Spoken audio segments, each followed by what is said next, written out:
There are many different types of underwater videographers. Most specialize in nature, but a number of these talented people work in Hollywood. Hilaire Brosio is a professional underwater videographer who has worked on a wide range of programs both in the US and around the world. My name's Hilaire Brosio. I'm an underwater cinematographer here in Hollywood, California. When I first got out of college, I got into the music business for about 16 years. I was a marketing promotions person for Arista Records and Electra Entertainment. And that consisted of touring around the United States with everybody from Motley Crue to Pantera to Annie Lennox to Grateful Dead, working on marketing plans and figuring out how you're going to break your act. A friend of mine told me that they were looking for a field producer for a couple of shows on the Outdoor Channel. It was Diesel Power Challenge and Four Wheeler TV. And it was very similar to being on tour, coordinating what's going on nightly when you're out with the band in terms of structure, organization, budgets, and the likes. That quickly transitioned into myself and a colleague of mine editing the shows both for television and DVD. I started to realize that a lot of our camera guys were having a hard time composing shots, pulling good audio.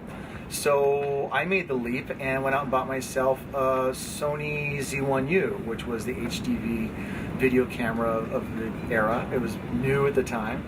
And started shooting the shows I was working on just so I'd have some good content that I could edit. I started doing volunteer work for the Santa Monica Baykeeper and the Kelp Project. And after a couple of months, I realized they didn't have much in terms of presentation to raise funds beyond a PowerPoint presentation. So I went out and borrowed underwater housing for my Z1U. I went out and started to shoot for them 2-3 days a week.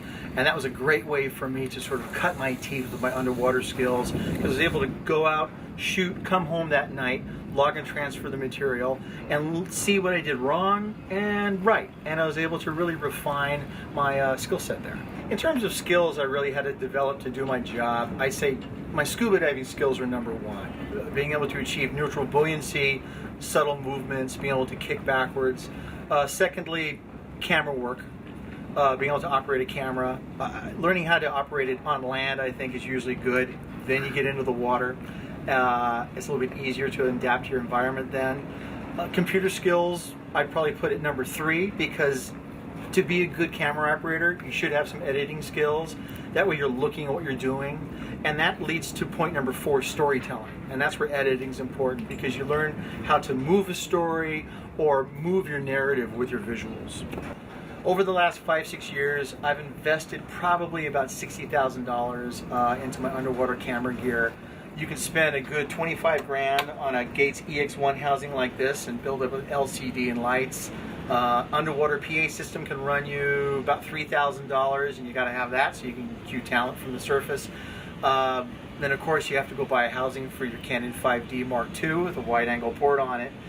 But the good news is today you can go out and buy yourself a GoPro and shoot HD stuff, and it'll cost you, what, 300 bucks.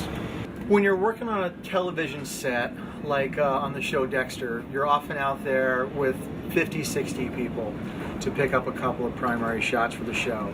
And you might be there for 10, 12 hours. But of that 10, 12 hours, you're maybe working an hour or two. The whole key is being ready to get the shot and to nail it the first time out, the minute you're called on. When you're shooting on a television show, usually your style and your approach and your composition is going to be dictated by your director and your cinematographer. But when I'm out shooting Miss Scuba stuff and we're traveling, that's where I get to experiment a lot. And that's usually where I try to do something that's going to push both my skill set and my imagination. And that's where I play a lot between the Sony EX1, the 5D, and the GoPro to sort of get something that's striking and it comes out and galvanizes you as the audience. A few other projects I've worked on over the last several years is one, we did a shark segment with Sylvia Gulf for NBC down in the Bahamas, where we were feeding Caribbean reef sharks, and that was exciting because we were down there with Christine Zanato, who was teaching us how to do it, and we were surrounded by something like 20, 25 Caribbean reef sharks. You're wearing the chainmail to protect yourself. And it's funny because as much as often you might be terrified of getting bit by a shark, I think at the time I was more terrified of blowing the shot. You know, I'm asked, how is shooting an underwater video different than shooting, let's say, a car commercial? Well, when I'm shooting underwater, I'm actually flying. So if I want, I can start at the surface 100 feet up and spiral down until I hit my subject matter I want to hit and lock the shot right there.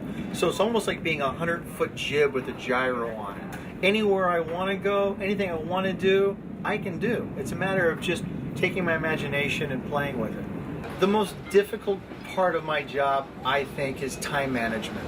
I never have enough hours in the day because you're constantly trying to further your craft through research, through education, reading, speaking with your colleagues, maintaining your gear, editing, planning your next shoot. So even if I gave up sleep, I still wouldn't have enough hours in the day. Basically, since I got into doing underwater cinematography, there's nothing else I want to do. I really enjoy this. I can throw myself emotionally, spiritually into this, and I feel like this is something I can do well into my golden years.